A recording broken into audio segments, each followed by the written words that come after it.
धीरज धीरज चुग। धीरज जी, हाँ अच्छा, जी। ये इस तरीके की जो राजनीति बना रही है विपक्षी पार्टियां सेना के ऊपर लगातार जो है वो कह रही हैं कि बता नहीं रहे हैं रक्षा मंत्री की वहां पर क्या हुआ है, उसके ऊपर क्या कहना चाहेंगे? उन्होंने संसद में बता तो दिया क्या हुआ था, कैसे हुआ था। अब कांग्रेस ये बताए कि राहुल गांधी किस हैसियत से चाइना में एमओयू साइन करके आए थे। ना वो मंत्री थे ना कुछ थे, किस हैसियत साइन करते। और 135 करोड़ राजीव गांधी फाउंडेशन में लिए गए थे, किस लिए लिए गए थे, उस पैसे का क्या इस्तेमाल हुआ है, पहले वो जवाब दे दे, उसके बाद सवाल करे। और लगातार राहुल गांधी ये कह रहे हैं कि हमारी जो अग्निवीर योजना है सरकार की, ये गलत योजना है, 4 साल बाद उनको जूते मार दिए जाएंगे। ऐसी भाषा बोलना क्या शोभनीय है?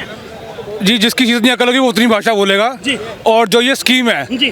कई कंट्रीज में आर्मी में 2 साल 3 साल सर्विस देना कंपलसरी है। जी। उसके बगैर ना आपको वहाँ नौकरी मिलेगी ना कुछ, ना आप वहाँ इलेक्शन लड़ सकते हो। जैसे इजराइल है, जी। वहाँ अगर आपको एक चपरासी बनना है तो आपके लिए 2 से 3 साल आर्मी में काम करना कंपलसरी है। जी। तो यहाँ अगर वो लागू हो रहा है तो दिक्कत क्या है? यहाँ 4 साल दे रहे हैं, उसका पैसा भी दे रहे हैं और आगे आपके लिए नौकरी के चांस बढ़ जाएंगे। जी। क्योंकि जब कोई कंपनी देखेगी कि बंदा आर्मी में रह चुका है, पंचुअल है और एक नियम से रहने वाला इंसान है, फिट है, फाइन है, तो उसके लिए और काम आसान हो जाएगा। अच्छा, कांग्रेस के नेता अधीर रंजन चौधरी कह रहे हैं कि जब हमारी उनके साथ लड़ाई है, झड़प होती रहती है, चाइना जो है वो अंदर घुस रहा है, तो उनके साथ आयात निर्यात क्यों होता है? आयात निर्यात क्यों होता है? तो जो पाकिस्तान के साथ भी होता है। अगर पहले जब 1962 में लड़ाई हुई थी तब क्यों नहीं बंद किया उन्होंने?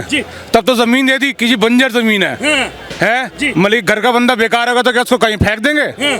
ऐसे तो राहुल गांधी बेकार है, फिर फेंक दो उसको भी बाहर। अच्छा, और क्या, वो भी तो बेकार है, अकल है नहीं, आलू से सोना बनाएगा, क्या बोलना है उसे समझ नहीं पड़ती, कुछ ही बोल देता है।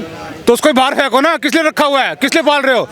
1 एकड़ों का बंगला मुफ्त में रह रहा है, किराए का, किराया भी नहीं देते, पूरा गांधी फैमिली कब्जा करके बैठे हैं, उठा के पूरी फैमिली को बाहर फेंक दो। अच्छा, बेकार है। तो वो कह रहे हैं कि जब विपक्ष सवाल करेगा, जो सरकार सेंट्रल में होगी उसको जवाब भी तो देना चाहिए, जवाब क्यों नहीं दे पा रहे हैं वो? भाई साहब, सवाल सीधा करो, वाजिब करो तो जवाब मिलता है। टेढ़ा जो सवाल करोगे, बेफजूल का सवाल करोगे तो उसका जवाब नहीं दिया जाता, उसको इग्नोर किया जाता है। सीधा सवाल तो करो पहले तुम। वो कहते हैं तानाशाही होती है लगातार। जो मोदी जी है वो लाल आंखों पर चाइना का चश्मा लगाकर बैठे हैं और वो जो है वो लगातार देख ही नहीं रहे हैं कुछ कि क्या हो रहा है हमारी सेना के साथ। वो तो कहते रहेंगे क्योंकि उन्होंने चाइना वाले पैसे लिए हैं, वो तो बोलेंगे उनकी भाषा। अच्छा, और क्या रहेंगे? क्या उन्होंने बताया ना 135 करोड़ किस चीज के लिए थे? क्या पेपर साइन करके आया था राहुल गांधी? किस हैसियत से करके आया था? मंत्री तो था नहीं वो, किस हैसियत से साइन किया था? कह रहे हैं राहुल गांधी फाउंडेशन के लिए। फाउंडेशन के लिए थे तो कहाँ इस्तेमाल हो रही है फाउंडेशन? क्या करती क्या फाउंडेशन? राजीव गांधी फाउंडेशन क्या काम करती है राजीव गांधी फाउंडेशन? बताए तो सही। गरीबों के लिए कुछ काम करती है, कोई एजुकेशन का काम करती क्या काम? सिर्फ पैसा लेती है क्या? जी, पहले इसका जवाब तो दे दें।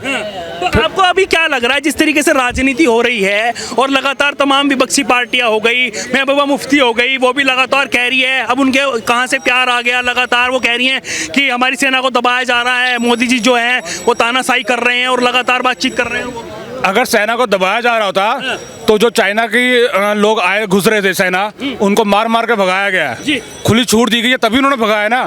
आज जो हथियार सेना के पास है, बुलेट प्रूफ जैकेट तक है, वो मोदी जी दे रहे हैं। अगर तानाशाही होती तो वो ये सब नहीं मिलता। तानाशाही इसे नहीं कहते। तो कहीं ना कहीं जो ये आरोप प्रत्यारोप है उनका क्या खंडन करेंगे? ये हिंदुस्तान की राजनीति का लेवल ही यही है कि अपोजिशन में बैठे हो तो बस कमियां ही निकालो। अच्छा। जहां देश के साथ खड़ा होना है वहां ये लोग नहीं खड़े हो सकते। इन्होंने सिर्फ अपोज ही करना है कैसे भी करके, क्योंकि इनको कुर्सी चाहिए, पैसा चाहिए, इनको देश से कोई मतलब नहीं है। चाहे वो कांग्रेस है, आम आदमी पार्टी है, महबूबा मुफ्ती है, उसको तो वैसे पाकिस्तान से प्यार है, उसको पाकिस्तान में ब्याह दो, अच्छा रहेगा। अच्छा, चलिए इनसे पूछ लेते हैं, क्या नाम हुआ भाई साहब आपका? मेरा नाम कैलाशी शर्मा है और मैं दिल्ली यूनिवर्सिटी से LLB कर रहा हूँ। जी जी, ये लगातार जिस तरीके से अभी मुद्दा बना लिया है एक राजनीतिक पार्टियों ने, कह रहे हैं कि जो हमारी सेना की झड़प हुई है चाइना के साथ तवांग में, उसको लेकर लगातार कह रहे हैं कि हमारी जो रक्षा मंत्री है वो छुपा रहे हैं, वो बता नहीं रहे वहाँ पर क्या हुआ है, कितने हमारे जवान जो हैं वो शहीद हुए हैं। उसको लेकर क्या कहना चाहेंगे? क्या ये शोभनीय है उनको? देखो, रक्षा मंत्री नहीं बता रहा, लेकिन आपके तो चीन से कांटेक्ट है, आप उनसे पूछ लीजिए। अच्छा, ऐसा तो है नहीं है कि सब वो हुआ हो। आपको जब भारत सरकार पे भरोसा नहीं है, चीन से कांटेक्ट कहाँ है उनका? अभी कितने तो इनके डीप कांटेक्ट है चाइना से, पूरा संपर्क में रहते हैं राहुल गांधी जी। अभी भारत में जो एम्बेसडर थे चाइना के, वो राहुल गांधी से पर्सनली मिले भी थे और काफ़ी डेलीगेट्स उनसे मिलते रहते हैं। आप उनसे पूछ लीजिए, भारत पर भरोसा नहीं हो रहा है तो। और दूसरा, जब आपको अपनी सरकार पर भरोसा नहीं तो फिर किस पर भरोसा है? अल्टीमेट बात तो यही है कि आपको अपनी सरकार पर भरोसा है, अपनी आर्मी पर भरोसा नहीं है।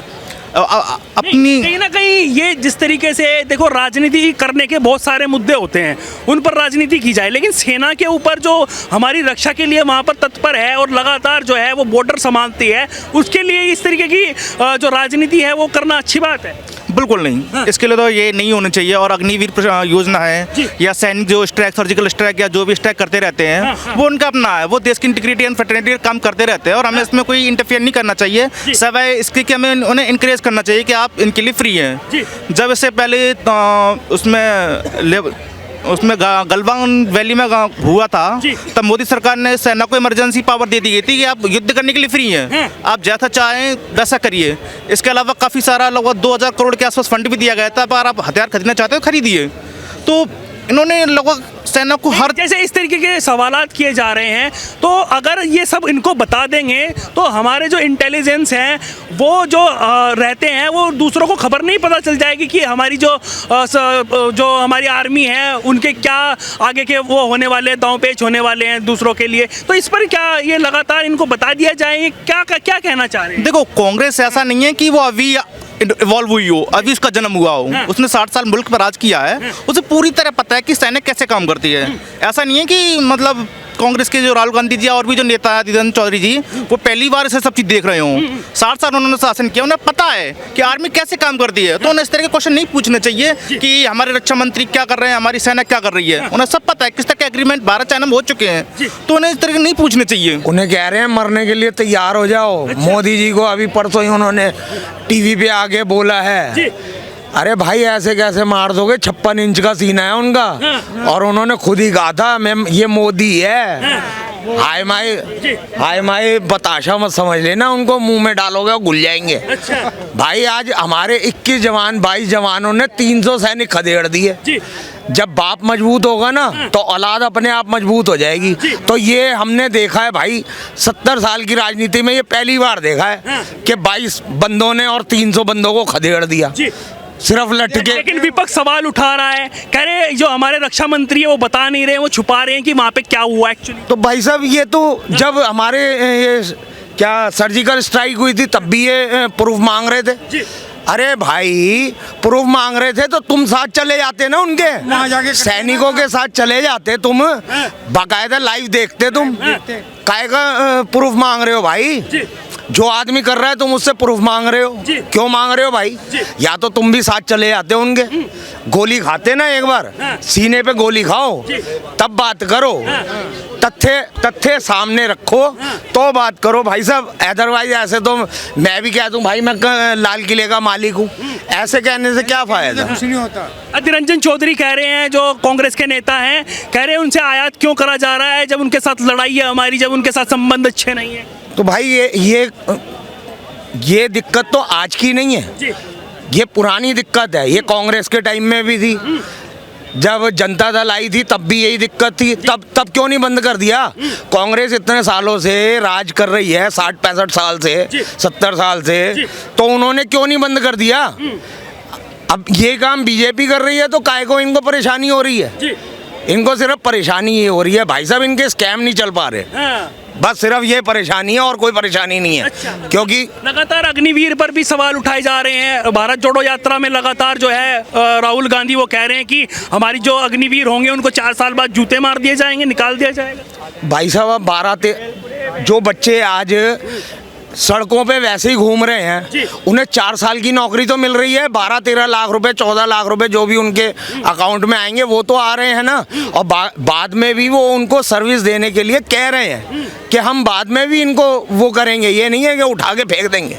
वो ये कह रहे हैं कि जो इतनी मेहनत करते हैं, कोई ऐसे तो आर्मी में जो है वो भर्ती नहीं होता, इतनी मेहनत करने के बाद 4 साल बाद उनको रिटायर कर दिया जाएगा। तो रिटायर करने के बाद वो कह तो रहे हैं कि हम इन्हें जो इनका कैलिपर है उसके हिसाब से इन्हें सर्विस भी देंगे।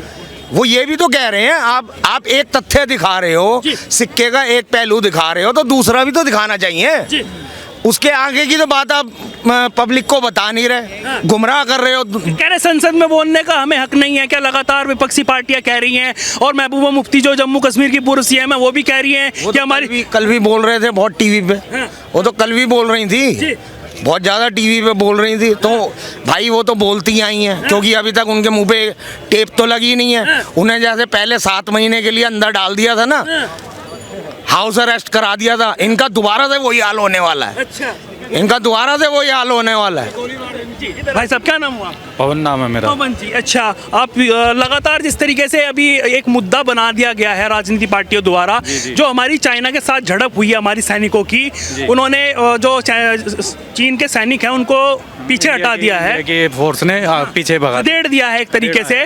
तो लगातार अब जो हमारी यहाँ की विपक्षी पार्टियां हैं भारत की, वो ये कह रही हैं कि ये सही बात नहीं बता रहे हैं जो हमारे रक्षा मंत्री हैं, ये छुपा रहे हैं क्या हुआ है वहाँ पर कितने सैनिक शहीद हुए हैं, इस तरह तमाम बातें कर रहे हैं। तो क्या ये राजनीतिक मुद्दा बनाना उनको सही है? नहीं, ये बिल्कुल गलत है, क्योंकि हमारी देश की जो फौज है वो काफ़ी सक्षम है इस चीज़ में, वो पहले से ही सक्षम रही है। ऐसा नहीं है कि अब बीजेपी शासन आ गया तो हमारी फौज सक्षम हो गई, इसके लिए हमारी फौज पहले से ही काफ़ी ज़्यादा सक्षम है। उन्होंने कांग्रेस वाले कह रहे हैं, मल्लिकार्जुन खड़गे जो नए राष्ट्रीय अध्यक्ष बने हैं, कह रहे हैं मोदी जी लाल आंखों पर चाइना का चश्मा लगा कर बैठे हैं, वो सेना के साथ क्या हो रहा है उनको पता ही नहीं है। नहीं, सबको पता होता है, सब चीज़ें दिखाई जा रही हैं, ऐसा कुछ नहीं है नहीं दिखाया जा रहा, सारी चीज़ें सबको मालूम है। और हमारे देश की जो सेना है इतनी सक्षम है कि चीन तो क्या पाकिस्तान को कितनी बार खदेड़ा है। तो चीन की शक्ति कह रहे बहुत ज्यादा है और उनके साथ सामना नहीं कर पा रहे। इंडिया से तो ज़्यादा है ही नहीं, चीन की शक्ति है, इंडिया से ज़्यादा नहीं है। महबूबा मुफ्ती कह रही है कि एक हमारी जो सेना है वो मतलब बहुत अच्छी मानी जाती है हर चीज़ में, और उसको मौका नहीं दिया जा रहा है, उसको दबाया जा रहा है। हमारे देश की सेना को नहीं, ऐसा नहीं है, दबाया नहीं जा रहा। हमारी देश की सेना को पहले भी फ्रीडम थी और आज भी फ्रीडम है, कि चाहे वो पाकिस्तान की बात कर लें या चीन की बात कर लें, पहले भी फ्रीडम थी, आज भी फ्रीडम है।